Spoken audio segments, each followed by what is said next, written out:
So welcome மாமே. இப்போ ரீசெண்டாக அந்த அவெஞ்சர்ஸ் டூம்ஸ்டே மூவிக்கான அந்த ஒரு ஷூட்டிங் விண்ட்சோர் கிரேட் பார்க் அப்படின்ற இடத்துல படம் பயங்கரமா போயிட்டு இருக்கு.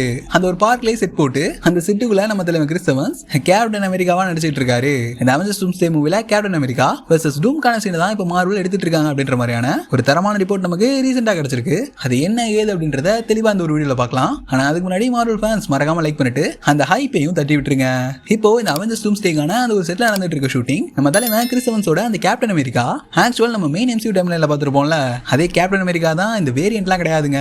ஸோ அந்த மாதிரியான நம்ம கேப்டன் அமெரிக்கா, பெகி கார்ட்டர், டூம் இவங்க 3 பேரை வச்சு தான் இந்த ஒரு ஷூட்டிங் இப்போ நடந்துட்டு இருக்கு. கொஞ்ச நாளைக்கு முன்னாடி நம்ம தலைவர் கிறிஸ் எவன்ஸ் இந்த ஒரு அவெஞ்சர்ஸ் டூம்ஸ்டே மூவிக்குள்ள வந்துட்டாரு.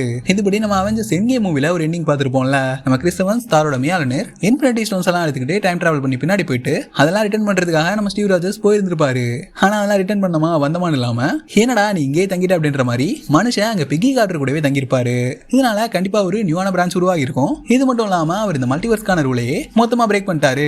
இதுதான் இன்கஷனுக்கு ஒரு முக்கியமான வழியா அமைஞ்சிருக்கு. இப்ப நான் தான் அந்த படத்தோட ஹீரோ, இந்த இன்கஷன் எல்லாம் தடுக்கிறது ஏன் வேலை தான், இன்கஷனுக்கு காரணமா இருக்கானுங்கல்ல அவனுங்களெல்லாம் போட்டு பொழந்தே தீரும் அப்படின்ற மாதிரி நம்ம டாக்டர் டூம் இங்க நம்மளோட மெயின் டைம்லைனுக்கு வர போறாரு. இதுபடி இந்த இன்கஷன்ஸ்க்குலாம் காரணமா இருப்பாங்கல்ல அவங்களோட லிஸ்ட்ல நம்ம கேப்டன் அமெரிக்காவோட பேர் தான் ஃபர்ஸ்ட்ல இருக்காங்க. ரீசெண்டா நமக்கு இந்த அன்பாக்ஸ் PhD இந்த மனுஷன் கிட்ட இருந்து இந்த அவெஞ்சர்ஸ் டூம்ஸ்டேக்கான செட் போட்டோஸ், இந்த செட் வீடியோஸ் எல்லாம் மொத்தமா கிடைச்சிருந்துச்சு. தலைவனுக்கு தெரியாம அவெஞ்சர்ஸ் டூம்ஸ்டேக்கான ஷூட்டிங் நடக்கவே நடக்காதுன்னு சொல்லலாம். எங்க செட் போட்டாலும் அதை கரெக்டா கண்டுபிடிச்சு தன்னோட ட்ரோன் அனுப்பி இந்த சீக்ரெட்டான லீக்டு போட்டோஸ், லீக்டு வீடியோஸ் எல்லாம் எடுக்கிறதுல நம்ம தலைவன் அன்பாக்ஸ் PhD அடிச்சுக்கவே முடியாது.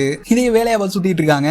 அந்த வகையில இந்த விண்ட்சோர் கிரேட் பார்க் இந்த இடத்துல டூம்ஸ்டேவோட ப்ரொடக்ஷன்ல ஒரு நியூ செட் ஒன்று போடப்பட்டிருக்கு. அந்த செட் என்னன்னு தெரியுமா? நம்ம Steve Rogers and Peggy Carter இவங்களுக்கான அந்த ஒரு வீடு தான் பார்க்குக்கு பக்கத்துல செட்டா நம்ம மார்வல் போட்டு இந்த அவெஞ்சர்ஸ் டூம்ஸ்டேக்கான முக்கியமான சீன்ஸ் எல்லாம் ஃபில்ம் ஆகிட்டு இருக்காங்க. இப்போ நீங்க ஒரு வீடு பார்த்துட்டு இருக்கீங்கல்ல, இதான் நம்ம லூக் கேஜோட வீடு. மார்வல் நம்ம கிறிஸ் எவன்ஸ் ப்ளே பண்ற அந்த ஒரு கேப்டன் அமெரிக்கா ரோலுக்கு லூக் கேஜ் அப்படின்ற ஒரு கோட் நேமை கொடுத்து அந்த ஒரு கோட் நேம்ல தான் இந்த ஒரு ஹவுஸ்க்கான அந்த செட்டையே நம்ம மார்வல் போட்டு வச்சிருக்கானுங்க. இப்போ இந்த அவெஞ்சர்ஸ் டூம்ஸ்டே மூவில இந்த வீட்டுக்கான செட் இருக்குல்ல, இதே ஹவுஸை தான் நம்ம சேம் இந்த அவெஞ்சர்ஸ் எண்ட்கேம் மூவியோட எண்டிங்ல Captain America and Peggy Carter இவங்க 2 பேரும் ஒன்னா சேர்ந்து டான்ஸ் ஆடி இருப்பாங்கல்ல, அந்த ஷாட்ல பார்த்திருப்போம். இந்த வீடு தான் இப்போ செட் போட்டுட்டு இருக்க அந்த ஒரு வீடு. அதே மாதிரி நம்ம ஸ்டீவ் ராஜர்ஸ் பாஸ்ட்ல வந்து பெகி கார்ட்டர் கூட ஒன்னா சேர்ந்துருப்பார்ல, சோ அதே பாஸ்ட் டைம்லைன்ல தான் நம்ம RJ டாக்டர் டூம் நம்ம கேப்டன் அமெரிக்காவை தேடி வருவாரு அப்படின்ற மாதிரி ரீசெண்டா நமக்கு இந்த ரிப்போர்ட் மூலமா தெரிய வந்திருக்கு. என்ன கேட்டீங்கன்னா இதுதாங்க பெர்ஃபெக்ட்டான வழி நம்ம கேப்டன் அமெரிக்காவை இந்த ஒரு அவெஞ்சர்ஸ் டூம்ஸ்டேக்குள்ள எடுத்துட்டு வர்றதுக்கு.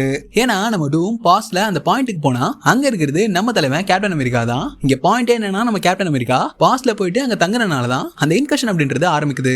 பட் இங்க கேப்டன் அமெரிக்கா இப்பதான் பாஸ்ட்டுக்கு வந்திருக்காரு. இன்னும் அவர் குடியும் குடுத்தனமுமா நம்ம பெகி கார்ட்டர் கூட செட்லே ஆகலங்க. சோ அந்த பாயிண்ட்ல நம்ம டூம் உள்ள வந்து நீங்க இருந்தா இன்கஷன் நடக்கும், ஒழுங்கா கூட வந்துரு அப்படின்ற மாதிரி டூம் இங்க ஸ்டீவ் ராஜர்ஸை கூட்டிட்டு போற மாதிரியான ஒரு சீனா இப்ப செட்டு போட்டு எடுத்துட்டு இருக்க அந்த ஒரு சீன் இருக்கலாம். இல்ல இது எல்லாமே மாத்த முடியாத ஒரு விதியா கூட இருக்கலாம். எப்படின்னா இங்க நம்ம டாக்டர் டூம் வந்தாலும் அவரால் கேப்டன் அமெரிக்கா கூட சண்டைக்கு தான் நிக்க முடியுமே தவிர அவர் ஸ்டார்ட் பண்ண அந்த ஒரு இன்கஷனை இல்ல அவர் ஸ்டார்ட் பண்றதுக்கு முன்னாடியே நம்ம டூமால தடுத்து நிப்பாட்ட முடியாது. இங்க கேப்டன் அமெரிக்காவால இன்கஷன் நடக்கும் அப்படின்ற மாதிரி இருந்தா கண்டிப்பா இங்க இன்கஷன் அப்படின்றது நடந்தே தீரும். பட் டூம் எடுத்துக்கிட்டீங்கன்னா ஒரு மிகப்பெரிய மாஸ்டர் மைண்ட், அவருக்கு போயிட்டு இந்த இன்கஷனுக்கு காரணமா இருப்பாங்கல்ல, இன்கஷனை தடுத்து நிப்பாட்டுறதுக்கு வேற எதனா பிளான் கண்டிப்பா இருக்கணும். அந்த வகையில டூம் ஸ்டீவ் ராஜர்ஸை பார்த்து நீ இன்கஷன் நடக்கிறதுக்கு முக்கியமான காரணமா அமைச்சிட்ட, ஒண்ணு நான் உன்னை கொல்லணும் இல்லனா என் கூட சேர்ந்துரு, நம்ம 2 பேரும் ஒன்னா சேர்ந்து இன்கஷனை தடுத்து நிப்பாடலாம் அப்படின்ற மாதிரி பேச்சுவார்த்தை தான் இங்க டூமுக்கும் கேப்டன் அமெரிக்காவுக்கும் நடந்திருக்கணும். இங்க டூம் இடையில வந்து குட்டை குழப்பாம இருந்திருந்தா கேப்டன் அமெரிக்கா அந்த டைம்லைன்லயே செட்டில் ஆயிட்டு பெகி கார்ட்டர் கூட தன்னோட லைஃபை நல்லா வாழ்ந்து அவருக்குன்னு ஒரு வாழ்க்கையை வாழ்ந்துட்டு அவெஞ்சர்ஸ் எண்ட்கேம் வந்ததும் ஷீல்ட சாம் கிட்ட ரிட்டர்ன் பண்ணிருப்பாரு. பட் இங்க நான் இதுக்கு டூம் கேப்டன் அமெரிக்கா கிட்ட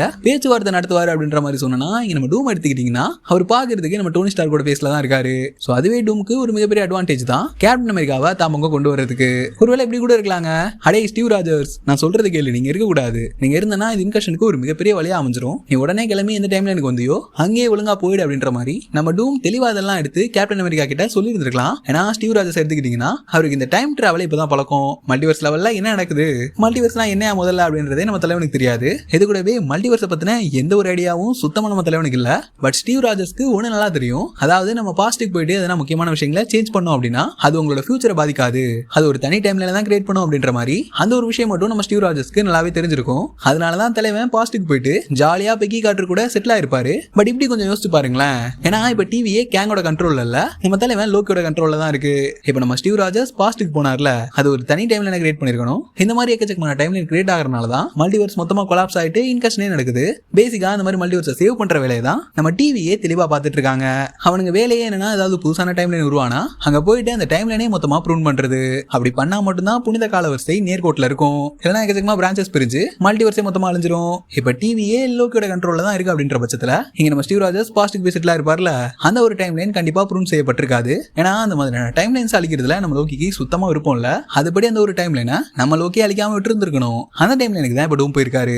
இப்ப அங்க நடக்கிற விஷயங்கள் தான் அந்த மூவிக்கான ஷூட்டிங்கா எடுத்துட்டு இருக்காங்க அப்படின்ற மாதிரியான லீக்ஸ் நமக்கு கிடைச்சிருக்குங்க.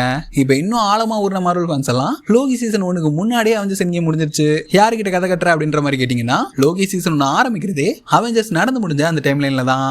அதுபடி அந்த பக்கம் லோகி சீசன் 1 லோகி சீசன் 2 இதெல்லாம் நடந்துட்டு இருக்க, இந்த பக்கம் அவெஞ்சர்ஸ் இன்ஃபினிட்டி வார் அவெஞ்சர்ஸ் எண்ட்கேம் இதெல்லாம் நடந்துட்டு இருக்கும். எனக்கு தெரிஞ்சு இது ரெண்டுமே சேம் டைமா தான் இருந்திருக்கணும். இந்த டைம்ல தான் லோகி பிரான்ச்சஸ் எல்லாம் அலோவ் பண்ணி மல்டிவர்ஸை மொத்தமா அழிய விடாம தன்னோட கையில தாங்கி பிடிச்சிருக்கணும். லோகி சீசன் 1லயே கேங் தெளிவா சொன்னா, இந்த மாதிரி டைம் லைனை வளர விட்டனா அது கண்டிப்பா உன்ன மல்டிவர்சல் வாரிக்கே லீட் பண்ணிரும், இன்கஷன்ஸ்க்குலாம் முக்கியமான காரணமா அமைஞ்சிரும் அப்படின்ற மாதிரி தலைவன் அப்பயே எடுத்து சொன்னாங்க. அந்த ஒரு வார் தான் இந்த அவெஞ்சர்ஸ் டூம்ஸ்டேவோட எண்டிங்ல நம்ம பார்க்க போற அந்த ஒரு மிகப்பெரிய மல்டிவர்சல் வாரா இருக்க போகுது. அதாவது டூம் வர்சஸ் அவெஞ்சர்ஸ் எக்ஸ்மேன் ஃபேண்டாஸ்டிக் ஃபோர்னு. கேங்க பொறுத்த வரைக்கும் இந்த தேவையில்லாத டைம் லைன்ஸ் எல்லாம் ஒட்டு மொத்தமா ப்ரூவ் பண்ணா அது கண்டிப்பா அந்த மல்டிவர்சல் வார்ல இருந்து நம்மள கண்டிப்பா காப்பாத்திரும். இதனாலே வேரியன்ஸோட தொல்லை இருக்காது அப்படின்ற மாதிரி நம்ம கேங் ஒரு யோசனை பண்ணி இந்த மாதிரியான விஷயங்கள் எல்லாம் செஞ்சுட்டு இருந்திருக்கணும். பட் இந்த ஒரு லீக் மூலமா தாங்க எனக்கு இந்த விஷயமே தோண ஆரம்பிச்சிச்சு. ஏன்னா இங்க கேங்கோட பாயிண்ட் ஆஃப் வியூ எடுத்து பாத்தீங்கன்னு வைங்களேன், மல்டிவர்சல் வார் வரக்கூடாது, இன்கஷன்ஸ் எல்லாம் நடக்கூடாது, அதுக்காக எத்தனை பிரான்ச்சஸ் ப்ரூவ் பண்ணாலும் சரி, எவன் அழிஞ்சாலும் சரி, அதை பத்தி கேங்கு கவலையே இல்ல. அவனை பொறுத்த வரைக்கும் மல்டிவர்ஸை சமமா வச்சு அதை ரூல் பண்ணணும் அப்படின்றது தான் கேங்கோட விருப்பம். அப்படியே இந்த பக்கம் டூம் சைடு வந்தீங்கன்னு வைங்களேன், டூம் இப்போ தானே ஹீரோவா நினைச்சு மல்டிவர்ஸை சேவ் பண்ண தான் கிளம்ப போறாரு அப்படின்ற மாதிரியான அந்த ஒரு லீக்ஸ் எல்லாம் நமக்கு தொடர்ந்து கிடைச்சிட்டு இருக்கு. இதுபடி கேங் பண்ண நினைச்சதுதான் இங்க நம்ம டூமும் பண்ணணும். அதாவது மல்டிவர்ஸை சேவ் பண்ணி மல்டிவர்ஸ் அழிய விடாம அதை தான் மட்டும் ரூல் பண்ணணும் அப்படின்ற மாதிரியான அந்த ஒரு எண்ணத்துல தான் ரெண்டு பேருமே இருக்கானுங்க. இதான் ரெண்டு பேருக்குமான ஒற்றுமை கூட. ஏன்னா காமிக்ல டைம்ஸ் ரன் அவுட் அப்படின்ற ஸ்டோரி எடுத்து பாத்தீங்கன்னா அதுலயுமே டூம் வில்லனா காட்டியிருக்க மாட்டாங்க. அந்த காமிக்ல இருந்து தான் அவெஞ்சர்ஸ் சீக்ரெட் வார்ஸ் அந்த ஒரு காமிக் நடந்திருக்கும். அதுக்கப்புறம் தான் மொத்த யூனிவர்ஸும் ஒன்னா கொலாப்ஸ் ஆயிட்டு இங்க பேட்டில் வேர்ல்டே உருவாகி இருக்கும். இதுக்கப்புறம் தான் நம்ம டாக்டர் டூம் அந்த ஒரு பேட்டில் வேர்ல்டுக்கு காடா மாதிரி அது ரூல் பண்ண ஆரம்பிச்சிருந்திருப்பாரு.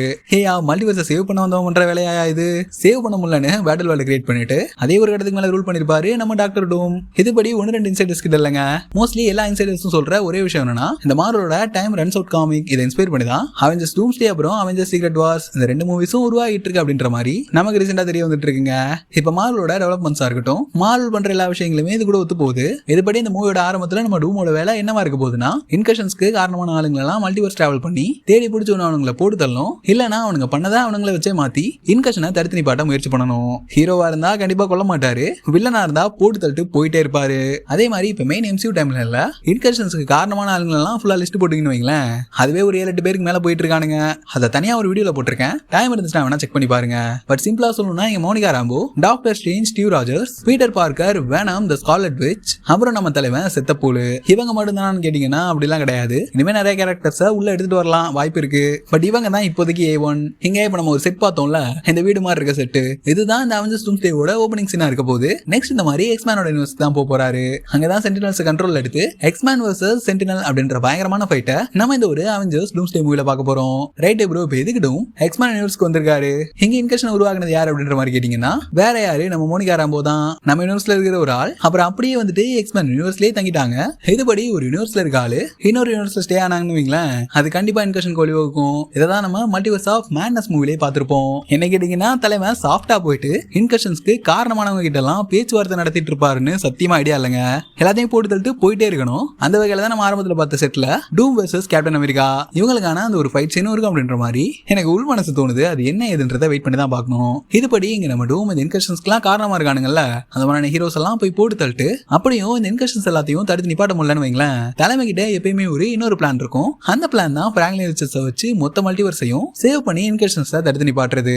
இந்த பிளானுக்கான வேலையை நம்ம தலைமை ஆல்ரெடி பார்த்து வச்சிட்டான். ஏன்னா நீங்க இந்த ஃபேண்டாஸ்டிக் ஃபோர் ஃபர்ஸ்ட் ஹவுஸ் மூவியோட போஸ்ட் சீன்ல பார்த்துருந்தீங்கன்னா அங்க ஆல்ரெடி நம்ம தலைமை போயிட்டு பிராங்க்லின் ரிச்சர்ஸை அலைக்கா பார்சல் போட்டு இப்ப தலைமை தூக்கிட்டு வந்து தான் கூடவே வச்சு தத்துப்புலையா வளர்த்துட்டு இருக்கான். இதுபடி தான் மல்டிவர்ஸை சேவ் பண்றோம், சேவ் பண்ணி ஆகிறோம் அப்படின்ற மாதிரி டாக்டர் டூம் கிளம்பிட்டு ஒரு கட்டத்துக்கு மேல ரைட்டரா என்னதான் பண்ணாலும் சேவ் பண்ண முடியாது, இதுக்கு கொஞ்சம் கொஞ்சமா நொறுக்கிட்டு அதை நம்மளே ரூல் பண்ணிடலாம் அப்படின்ற மாதிரி நினைச்சு இங்க நம்ம டூம் காட் எம்பரர் டூமா மாறுற மாதிரியான கதை தான் இந்த ஒரு அவெஞ்சர்ஸ் டூம்ஸ்டே மூவில இருக்க போகுது. சோ அங்க இருந்து தான் அவெஞ்சர்ஸ் சீக்ரெட் வார்ஸ் மூவி நடக்க போகுது. பட் எனக்கு இந்த இடத்துல என்ன டவுட்னா, எப்படி நம்ம டூம் காட் எம்பரர் டூமா மாறுவாரு? அந்த அளவுக்கு சக்தியா அவருக்கு யார்கிட்ட இருந்து கிடைக்கும்? ஒருவேளை பிராங்க்லின் கிட்ட இருந்து அந்த பவர் உறிஞ்சிருப்பாரோ? நடக்கலாங்க, வாய்ப்பு இருக்கு. சோ அது என்னதுன்றதை வெயிட் பண்ணி தான் பார்க்கணும். சோ அவ்வளவுதான் மார்வல் மக்களே, இந்த ஒரு வீடியோ. இப்போ இந்த அவெஞ்சர்ஸ் டூம்ஸ்டே இந்த மூவிக்கான கேப்டன் அமெரிக்கா வர்சஸ் டூம், இல்ல கேப்டன் அமெரிக்கா அண்ட் டூம் என்ன மாதிரி சீன் தெரியலங்க, அந்த மாதிரியான சீனை தான் இப்ப செட்டு போட்டு எடுத்துட்டு இருக்காங்க. அதை சுத்தி நடக்கிற ஒட்டுமொத்த தியரியையும் என்னோட ஸ்டைல உங்ககிட்ட ஃபுல்லா எக்ஸ்பிளைன் பண்ணிட்டேன். இந்த வீடியோவையும் உங்க கேங்ல இருக்க மார்வல் ஃபேன்ஸ்க்கு ஷேர் பண்ணி விட்டுருங்க. அடுத்த அடுத்த இன்ட்ரெஸ்டிங்கான மார்வல் கண்டென்ட்ல உங்களை வந்து சந்திக்கிறேன். அது வரைக்கும் சில் பண்ணுங்க. வட்டமாமே.